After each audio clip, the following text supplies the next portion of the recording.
Welcome to The Diary, the Government Information Agency program that provides a recap of the highlights of the country's president for the week April 11 to 17. In the headlines, the president wants the opposition to put aside partisan interests in dealing with financial crimes legislation. On the heels of another oil exploration pursuit, Repsol team meets the head of state. The president is not convinced by a survey done on the Marriott. Thank you for joining us. I am your host, Fabian Kraus. Now for the details.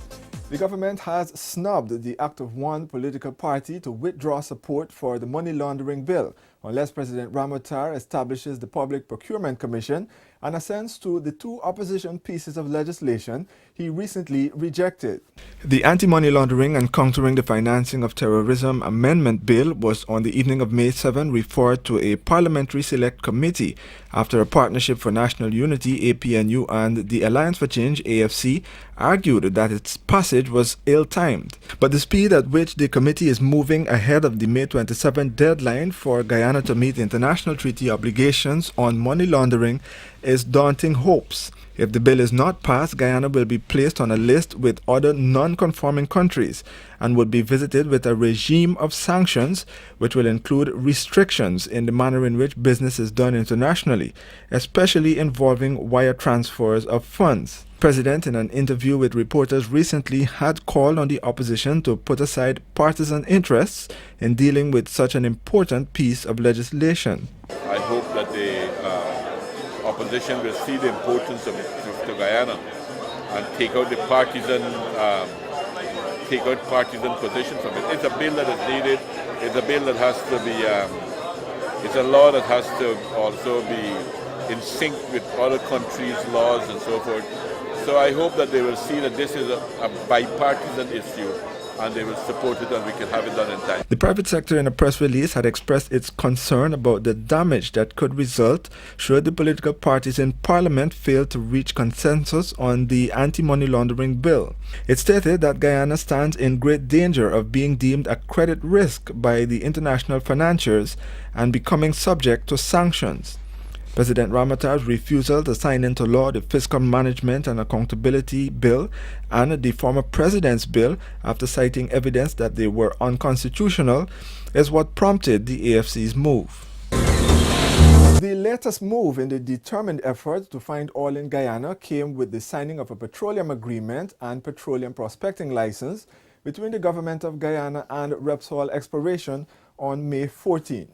Officials of the Spanish-based company that had in the past undertaken joint venture drills with Tullow Oil of London, YPF and CGX will engage in petroleum exploration and production operations in the Guyana concession acreage, which will be referred to as the Kanuku Block, in the Shelfall waters of Guyana's exclusive economic zone. The new petroleum prospecting license and its accompanying production sharing agreement are in respect to an area approximately 6,525 square kilometers within the sedimentary basin offshore Guyana and approximately 100 miles seaward of the mouth of the Berbice River.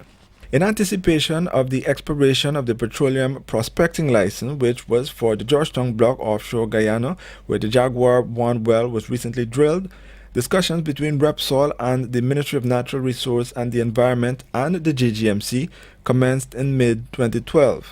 The potential within the vastly underexplored South American Atlantic offshore reservoir has over the years attracted reputable oil exploration companies with vast experience and strikes in other concessionary explorations. A United States Geological Survey, in an assessment of the undiscovered conventional oil and gas resource of South America and the Caribbean, had found the basin to boast an oil resource potential of an estimated 13.6 billion barrels. Anadarko, the largest independent oil and gas company in the United States of America, and CGX Resources of Canada are the two most recent offshore license awardees, as sustained interest in Guyana's maritime area continues.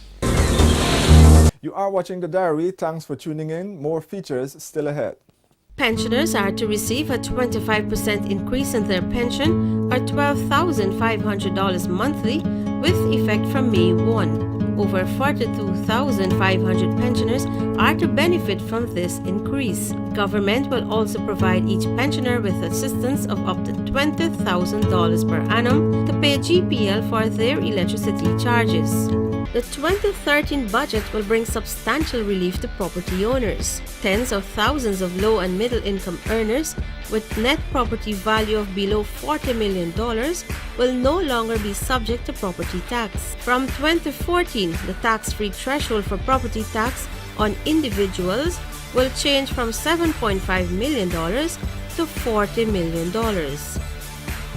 The Alliance for Change, AFC, and the Partnership for National Unity, APNU, cut $5.2 billion in subsidy to the Guyana Power and Light Company. Implications of this cut: higher electricity tariffs for GPL customers, prolonged periods of blackout, hardships for the manufacturing sector, increased costs for goods and services, halting of expansion projects that cater for increased electricity demand, and loss of jobs for Guyanese. The budget cuts remain the main obstacle to key infrastructure projects that the government had intended to move apace this year, but the determination to have those allocations restored still remains a priority. Disappointment remains about the way in which budgetary allocations were rejected from key projects like the Amila Falls Hydropower, the Chedijagan International Airport expansion, and the specialty hospital at Liliandale. Developments in the country's tourism and a far cheaper and more reliable supply of electricity were depending on these projects, but with the new political dispensation that resulted from the November 2011 general elections, the business of the government has constantly been challenged. The outrageous cuts, such as the entire air transport sector after the opposition blundered with a proposal to cut more than what was budgeted for, is one of several reasons why President Ramotar has declared that he will do all in his powers to restore those cuts. We have to work hard to get back that money and not to allow it to be cut. To do whatever it takes. I hope that we will convince the opposition that they're being foolish, and I'm sure that what I'm hearing from the wide support that these projects are having, I'm sure that they will recognize that it's politically dangerous for them to be cutting. With the Amila Falls Hydropower project, both domestic and commercial consumers would stand to benefit, and the heavy fuel bill that the government pays to back electricity generation would have been a thing of the past. It's too important a project. If you look at one of the biggest impediments we have in industrialization and creating more high-paying jobs, it's the lack of cheap energy. And Amila Falls offers us that possibility of cheap energy. And that's why I think it's very important for us to work hard to get that. The first experience with drastic cuts to the nation's budget came last year, when $21 billion was cut from the $192 billion budget. A move to the court challenging the cuts ended with a ruling that the action was unconstitutional.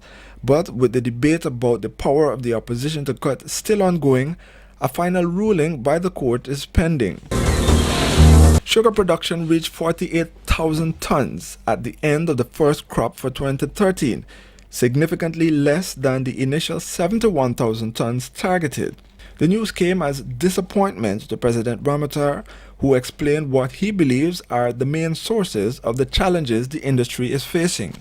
I think some of the problems are objective problems, in the sense that Gaisuco, in order to survive in this environment now, it has to restructure, reorganize itself. That it's very clear that we can't depend that Gaisuco will be a labor-intensive organization any longer. And we must transform it into a more capital-intensive operation. And I think that is what is causing some dislocation, apart from other problems that they have. So we're going to try to work very hard to put things back on stream. President Ramotar, himself a former member of the Gaisuco Board of Directors, has spoken on many occasions about the need for mechanization of the industry, considering the prevailing conditions with labor and weather. With the end of the first crop, the management of the sugar industry had advised that the commencement of the second crop will be witnessed in June on about 4 estates. The end of the first crop had paved the way for out-of-crop maintenance on all estates. A target has not yet been set for the second crop. The sugar industry's flagship, the Skeldon factory, has undergone remedial works ahead of the first crop and will be tested during the second crop. With the South African firm Bosch contracted to modify the Skeldon factory, it was reported that the facility has been working more satisfactorily. Just over $3.1 billion will be invested in the sugar industry this year. The president is not convinced that the low ranking that was given to the Marriott Hotel at Kingston by businessmen in a survey conducted by the Georgetown Chamber of Commerce and Industry is representative of the views of the overwhelming majority. Speaking to the press recently, the president compared the GICC's survey to other perspectives on the hotel where support has been strong. I saw the statement from the private sector, or the private sector tag people, made a very strong statement. So I suspect it's who they probably interviewed. I mean, if you interview very small business people, vendors and so forth. Among the hoteliers that have not found favor with the Marriott is Robert Badal from the Pegasus, located within walking distance, who a few years back had released a full-page ad against the new investment. But President Ramata has been urging hoteliers not to be intimidated by the Marriott. Construction of the world-class hotel that has been at the center of politics since the entry to Guyana was announced commenced almost a year after the sword was turned at the construction site in 2011.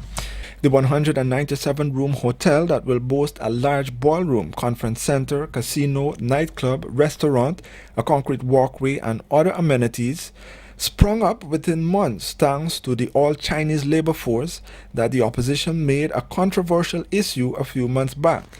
It followed a motion in the parliament by the AFC in November last year seeking to block state funds to the project. More of the diary after this break.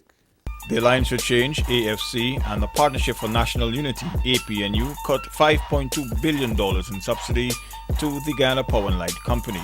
Implications of this cut: higher electricity tariffs for GPL customers, prolonged periods of blackout, hardships for the manufacturing sector, increased costs for goods and services, halting of expansion projects that cater for increased electricity demand, and loss of jobs for Guyanese. The 2013 budget will bring substantial relief to property owners. Tens of thousands of low and middle income earners with net property value of below $40 million will no longer be subject to property tax. From 2014, the tax-free threshold for property tax on individuals will change from $7.5 million to $40 million. Pensioners are to receive a 25% increase in their pension, or $12,500 monthly, with effect from May 1. Over 42,500 pensioners are to benefit from this increase. Government will also provide each pensioner with assistance of up to $20,000 per annum to pay GPL for their electricity charges. That's all in this week's edition of the Diary for the period April 11 to 17. The highlights before we go. The president wants the opposition to put aside partisan interests in dealing with financial crimes legislation. On the heels of another oil exploration, a team from Repsol meets the president, and the head of state is not convinced by a survey done on the Marriott. Do join us again next week when we bring you more. I am your host, Philbin Krause. Thank you for joining us. Have a safe and pleasant rest of the week.